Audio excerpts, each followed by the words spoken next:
Buenas tardes, soy la doctora Karina Ochoa, soy adjunta de la cátedra y hoy les voy a hablar sobre precáncer cutáneo. Bueno, ustedes saben que el cáncer cutáneo es un problema de salud prevalente en nuestra población, por lo tanto es un problema del que todos los que hacemos salud nos tenemos que ocupar. Este problema creemos que tiene una solución, que es el poder intervenir con estrategias de prevención y realizar tratamiento precoz. Y para ello debemos conocer cuáles son las lesiones precursoras o qué le van a dar origen. En nuestra agenda entonces vamos a recordar los conceptos básicos sobre carcinogénesis cutánea, vamos a revisar clasificaciones y a desarrollar los aspectos epidemiológicos, clínicos, histológicos y terapéuticos relevantes de las entidades más frecuentes. El concepto de precáncer, si hacemos un poquito de historia, fue acuñado por primera vez en 1896, pero es Bloch en 1932 quien lo utiliza para definir aquellas dermatosis que tienen posibilidad de evolucionar a un cáncer invasor. En su definición, implica que son dermatosis que liberadas a su espontánea evolución pueden transformarse en un cáncer cutáneo en un porcentaje estadísticamente significativo. Son lesiones no invasivas con alteraciones genéticas, pérdida del control de las funciones celulares y características fenotípicas del cáncer invasor. Se pueden clasificar de acuerdo a diferentes criterios. De acuerdo al potencial de transformación, decimos que pueden ser tipo 1 o dermatosis precancerosas obligadas, aquellas que en el 100% van a evolucionar a un cáncer invasor, como por ejemplo el xeroderma pigmentoso. Las tipo 2, que son dermatosis precancerosas que pueden evolucionar a un cáncer invasor en un porcentaje que va a oscilar entre el 1 y el 10 y 20%, como por ejemplo las queratosis actínicas. Y las tipo 3, aquellas en las que la transformación neoplásica es inferior a 1%, o sea, son reportes de casos, como por ejemplo en el lupus vulgar. Se pueden clasificar también de acuerdo a su causa. Entonces pueden ser por agentes físicos, volvemos a incluir las queratosis actínicas aquí, por sustancias químicas como las queratosis por arsénico, o las genodermatosis y nevos, donde volvemos a incluir el xeroderma pigmentoso o por ejemplo los nevos congénitos. Creo que la clasificación más útil y con la que yo me voy a quedar y en la que me voy a detener es aquella que las clasifica de acuerdo al tipo de tumor al que le pueden dar origen. Entonces podemos decir que son epiteliales, como la queratosis actínica, queratosis arsenical, queratosis por hidrocarburos, queratosis térmica, queratosis por irradiación crónica, queratosis cicatrizal crónica, queratosis virales, epidermodisplasia verruciforme, xeroderma pigmentoso, eritroplasia, leucoplasia, poroqueratosis y nevo de Jadasson, o melanocíticas, donde incluimos a los nevos, el nevo displásico fundamentalmente y el nevo melanocítico congénito y el xeroderma pigmentoso. Nosotros, por cuestiones de tiempo, nos vamos a detener en dos entidades que queremos que conozcan bien, que son la queratosis actínica y el hidroarsenicismo crónico regional endémico Huacre. Si hablamos de queratosis actínica, hablamos de queratosis porque es una lesión escamosa. Y actínica porque es producida o causada por la luz del sol. Se define como la proliferación de queratinocitos transformados confinados a la epidermis, inducida por radiación ultravioleta, con alteraciones genéticas comunes con el cáncer invasor. Es de distribución mundial, segundo motivo de consulta al dermatólogo en Estados Unidos. Y es importante saber que tiene factores de riesgo. ¿Y por qué? Porque identificar factores de riesgo nos permite identificar población de riesgo. Y eso nos permite a su vez intervenir sobre aquellos que puedan modificarse y desarrollar estrategias de prevención. Por eso es muy importante que en cualquier patología se acuerden los factores de riesgo. Cuando hablamos de factores de riesgo, sin duda los más importantes son la exposición a radiación ultravioleta y el fototipo. Pero además se describieron y se incluyeron la edad, el sexo masculino, la ubicación geográfica, la inmunosupresión, la genodermatosis, los tóxicos y fármacos que alteran el ciclo celular, la pubaterapia y el HPV. Si hablamos de radiación ultravioleta, recordemos que nos referimos fundamentalmente a los rayos ultravioletas B, también a los A y también a los C, pero fundamentalmente los que se han estudiado son los B, que sabemos producen daño a nivel del ADN formando dímeros de pirimidina que llevan a mutaciones de genes fundamentalmente relacionados con la apoptosis, pero también producen un estado de inmunosupresión en la piel. Conforme nosotros nos acercamos al carcinoma espinocelular invasor, vamos a ver que estas alteraciones se profundizan y que empieza a haber alteraciones en genes más allá del P53, como por ejemplo el RAS, que están involucrados en la proliferación. Con respecto al fototipo y la ubicación geográfica, recordemos que habíamos dicho que son de distribución mundial, pero que aquellos que se afectan más son los pacientes de pieles claras, fototipo 1 y 2 de Fitzpatrick. Por lo tanto, las regiones en donde viven personas con estos fototipos son las más afectadas. Con respecto a la edad, hay una menor eficacia del sistema inmunológico a medida que avanzamos en edad, lo cual acentuaría un estado de inmunosupresión, pero además también, a medida que somos más grandes, tenemos mayor acúmulo de radiación ultravioleta. Entonces se conjugarían los dos factores. Con respecto a la inmunosupresión iatrogénica, existe un grupo de pacientes que en los últimos años se ha incrementado y que seguramente van a cruzar en sus consultorios, que son los pacientes trasplantados de órganos sólidos. En ellos, las lesiones tienen el mismo aspecto clínico que en la población general, pero con una incidencia mayor a los 5 años post-trasplante. Estas lesiones son más extensas y numerosas, y su evolución a un carcinoma espinocelular invasor es más frecuente y rápida, alrededor del 20 al 30%. Con respecto a la clínica, la lesión clásica es una pápula eritematosa plana, áspera y escamosa, en área expuesta, que se palpa mejor de lo que se ve y que asienta sobre piel con daño actínico crónico. ¿Cómo vemos en la piel el daño actínico crónico, además de por las queratosis actínicas? Bueno, en estos pacientes vamos a ver que hay un borramiento del labio inferior, como pueden ver en esa primera foto. A nivel del cuello podemos ver eritemas con micropápulas blancas, a las que llamamos dermatitis hibatoide. En la cara posterior, arrugas profundas que se entrecruzan formando rombos, al cual llamamos cutis romboidalis. También podemos observar telangiectasias en muchos de estos pacientes, sobre todo a nivel de los pómulos. Existen variantes clínicas, la variante más escamosa, tipo cuerno cutáneo, variante pigmentada, la variedad de Bowen o la variedad atrófica. A nivel del labio se llama queilitis actínica. Y los diagnósticos diferenciales son muchos y a veces muy difíciles por sus similitudes clínicas, y los incluimos fundamentalmente al carcinoma espinocelular invasor, al carcinoma vasocelular, sobre todo la variedad superficial, a la queratosis seborreica, a la poroqueratosis, a la psoriasis, al léntigo maligno cuando hablamos de variedad pigmentada, y cuando son las variedades con mayor hiperqueratosis, decimos que eran tipo cuerno cutáneo. ¿Qué es el cuerno cutáneo? El cuerno cutáneo es una definición respecto al aspecto de la lesión, ¿sí? En donde la altura es equivalente a la mitad del diámetro de la lesión, ¿sí? Y hay una hiperqueratosis importante en la histología, por eso tiene forma de cuerno. Cuando nosotros vemos un cuerno cutáneo, puede corresponder a una queratosis actínica, pero hay varios diagnósticos diferenciales de patologías que pueden formar cuerno cutáneo, que son aquellas que queratinizan. Entonces, en la base de un cuerno cutáneo, además de una queratosis actínica, yo puedo encontrar un carcinoma espinocelular, un carcinoma vasocelular, una verruga vulgar, una queratosis seborreica o un queratoacantoma.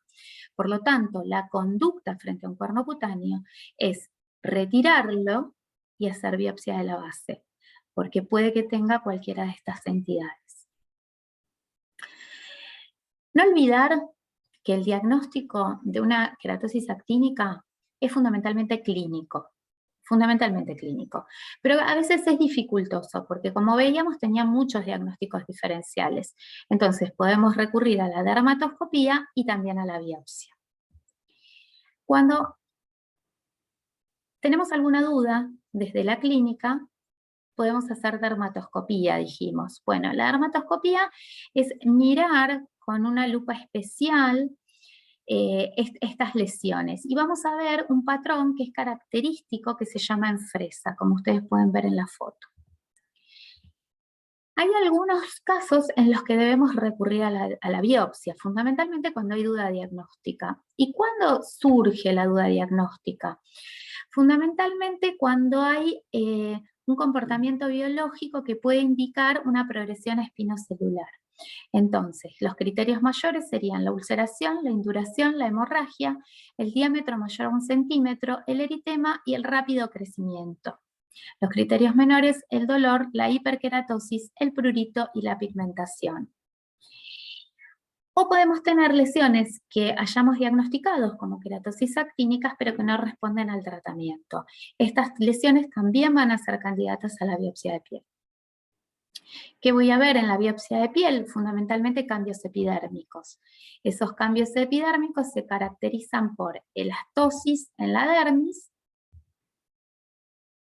y a nivel de la epidermis, hiperkeratosis, parakeratosis, acantosis, queratinocitos pleomórficos atípicos, pero ausencia de compromiso de los anexos. Eso lo distingue del carcinoma espinocelular in situ.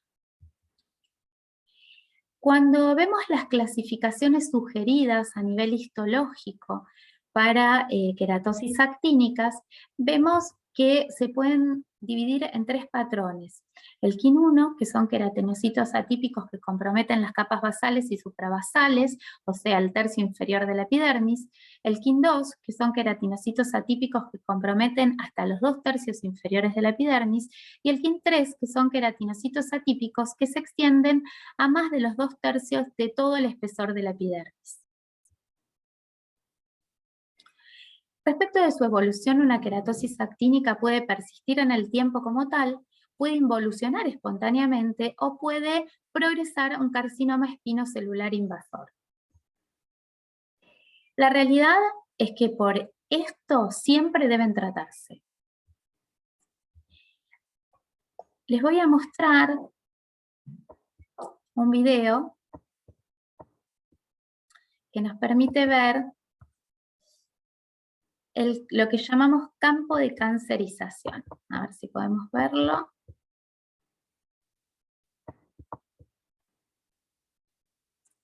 ¿Qué es el campo de cancerización? El campo de cancerización es esto que ustedes pueden ver en esta imagen.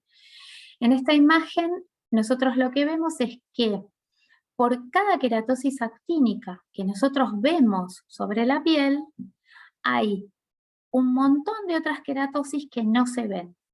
Por lo tanto, cuando nosotros hacemos un tratamiento en una piel fotodañada, no solamente vamos a tratar la queratosis actínica, sino que todo el campo que la rodea. ¿Por qué? Porque ese campo que la rodea tiene alteraciones genéticas y tiene lesiones que no son clínicamente visibles, pero que necesitan también de tratamiento. Eso se llama campo de cancerización y las queratosis actínicas son un ejemplo claro de esto.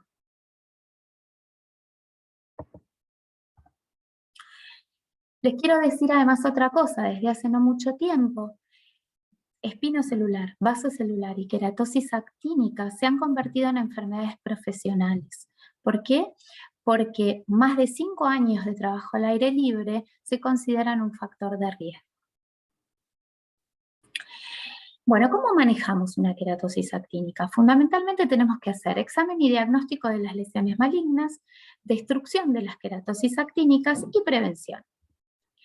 Entonces, el examen y diagnóstico de las lesiones malignas nos basamos en un consenso, que es un consenso de la Liga Internacional de Sociedades Dermatológicas, que las clasifica en subgrupos. Dice que las queratosis actínicas pueden ser individuales, múltiples, puede haber campo de cancerización o pueden darse en pacientes inmunosuprimidos. Estos 4 grupos son diferentes y es importante conocer las diferencias porque vamos a tener diferencias en la terapéutica después. Esta paciente es un ejemplo del grupo 1, en la que nosotros vemos lesiones que son que son únicas. Grupo 2, más de 6 lesiones. Grupo 3, o campo de cancerización, fíjense el daño actínico extendido en todo ese cuero cabelludo. Y grupo 4, en paciente inmunosuprimido. Este es un paciente trasplantado renal que hizo lesiones preauriculares y en manos y que ya había tenido, ustedes pueden observar la cicatriz, el diagnóstico de un espinocelular. Con respecto al tratamiento, ¿el tratamiento va dirigido a la lesión o dirigido a la lesión y al campo? Dirigidos a las lesiones podemos hacer remoción quirúrgica con escisión y curetaje, criocirugía o láser. Dirigido a la lesión y al campo, la terapia fotodinámica, el imiquimod, el diclofenac sódico al 3%, el 5-fluoracilo y el higenol mebutate. En general, lo que hacemos es una combinación de ambos. Y acá me interesa algo que es sumamente importante, que ustedes como médicos conozcan, que son las estrategias de prevención. La principal estrategia de prevención para nosotros es el protector solar. Entonces ustedes deben saber a qué llamamos factor de protección solar. El factor de protección solar es el número de veces que el fotoprotector aumenta la capacidad de defensa natural de la piel frente al enrojecimiento previo a la quemadura solar. Cuando hablamos de fotoprotección, hablamos de fotoprotectores y algo más. Las estrategias de fotoprotección incluyen aplicar correctamente el fotoprotector, pero además utilizar medios físicos como pueden ser el uso de sombrillas, sombreros, anteojos y ropas que lleven filtros de protección solar. Y también cuidarnos de los horarios picos, ¿sí? Entre las 10 de la mañana y las 3 de la tarde no deberíamos exponernos. Algo importante que también deben conocer y deben informar a sus pacientes es que en el 2009 la Organización Mundial de la Salud clasificó las camas solares como carcinógenos de alto nivel, lo que coloca el bronceado al mismo nivel del tabaco. Por lo tanto, no deben utilizarse camas solares. Es importante que recuerden que el agua y la arena reflejan el 30% de las radiaciones, por lo tanto, estar abajo de una sombrilla en la playa no me protege completamente del sol. La nieve refleja un 80%. La intensidad de los rayos ultravioletas aumenta un 10 a 12% cada 1000 metros de altura. Dentro del agua y hasta 1 metro por debajo se reciben 100% de las radiaciones solares. Los cristales de los autos no cumplen función de barrera. Por un cristal convencional pasa hasta el 60% de las radiaciones. El césped devuelve directamente contra tu piel el 20% de las radiaciones. Entonces es importante recordarlo a la hora de enseñarles a nuestros pacientes a fotoprotegerse. Con respecto a la vitamina D, también hubo discusión, sobre todo durante esta pandemia. Sepan que para sintetizar adecuadamente vitamina D bastan solo 10 a 15 minutos de exposición de antebrazos o piernas 3 veces por semana. Entonces, para cerrar, cuando uno está frente a una queratosis actínica, es importante tener en cuenta los antecedentes del paciente. Si ha tenido ya queratosis actínica, si ha tenido cáncer de piel, la edad, el fototipo, los antecedentes de exposición a radiación ultravioleta, si existen síndromes genéticos o la inmunosupresión. En estos pacientes debemos hacer examen de todo el tegumento. Si descubrimos queratosis actínicas clásicas o típicas, que son únicas o escasas o múltiples, tenemos el diagnóstico hecho. Si tenemos duda diagnóstica o existen factores que nos hacen sospechar la progresión a un espinocelular, debemos hacer biopsia de piel. Si las lesiones son únicas o escasas, hacemos tratamiento centrado en la lesión. Podemos usar retinoides tópicos, fotoprotección, autoexamen de la piel y control periódico. Si son múltiples, hacemos tratamiento centrado en las lesiones, realizamos tratamientos regionales, o sea, de campo de cancerización, indicamos fotoprotección, autoexamen de la piel y control periódico. Queratosis actínica y espinocelular representan un continuo dentro de un espectro de la misma patología donde no hay transformación, es un continuo. Por lo tanto, estos pacientes necesitan control periódico, de por vida. Muy bien, hasta aquí con queratosis actínicas. Vamos a ver qué nos tenemos que acordar de hidroarsenicismo crónico regional endémico, HUACRE. Fundamentalmente es producido por el arsénico, pero el arsénico que tenemos en las aguas. Recuerden que el arsénico puede estar en fuentes ocupacionales, medicinales o por la ingesta de agua. La exposición al consumo de agua que contiene sales de arsénico por un tiempo prolongado es lo que llamamos hidroarsenicismo crónico regional endémico. Y esto va a afectar a gran parte de la población, por eso endémico. Existe arsénico en forma inorgánica, es un carcinógeno para humanos, la concentración que indica la Organización Mundial de la Salud en el agua es de 10 microgramos por litro, pero en Argentina la encontramos hasta 50 microgramos por litro.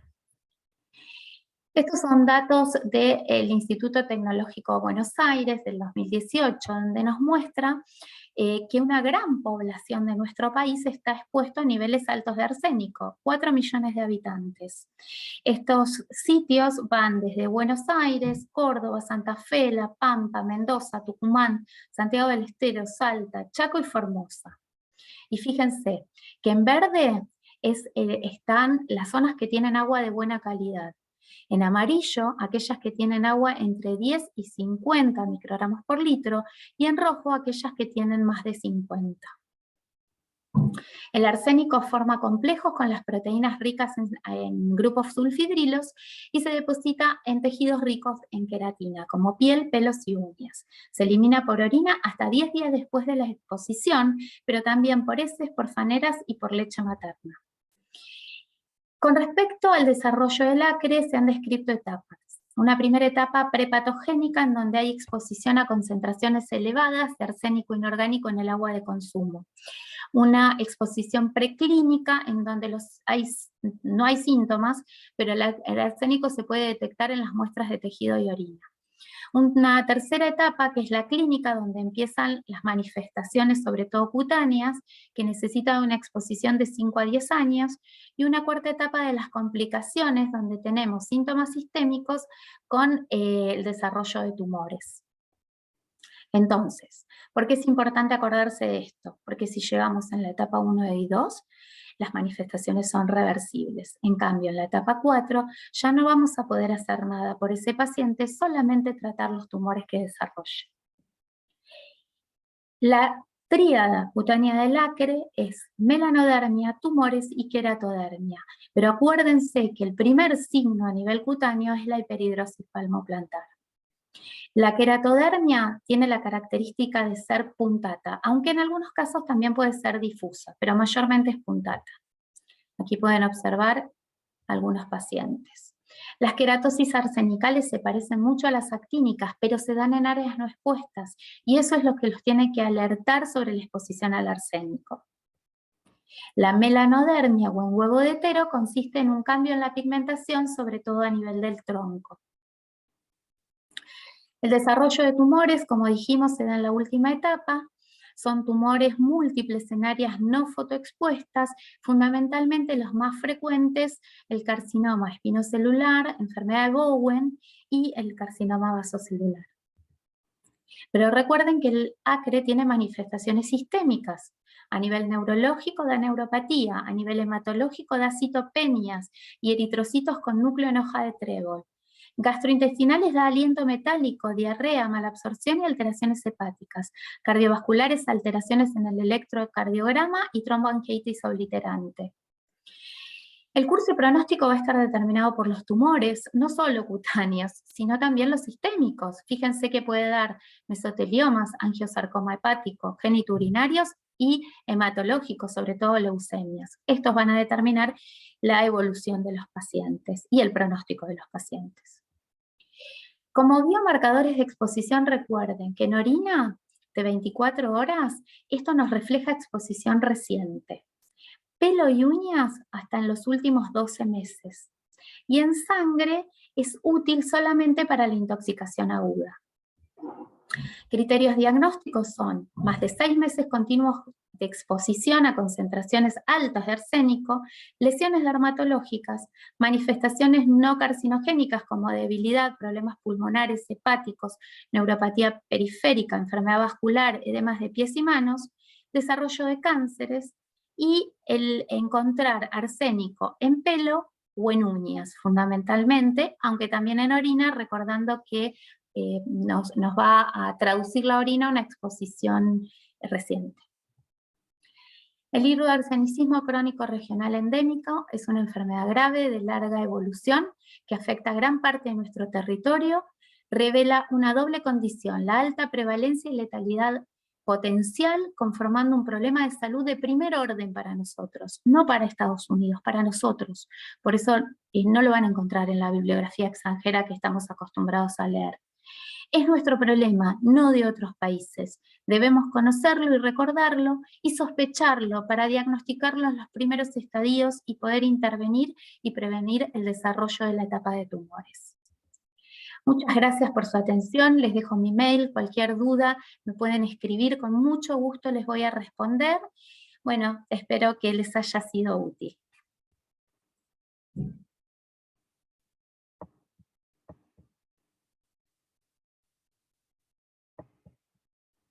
Muchas gracias.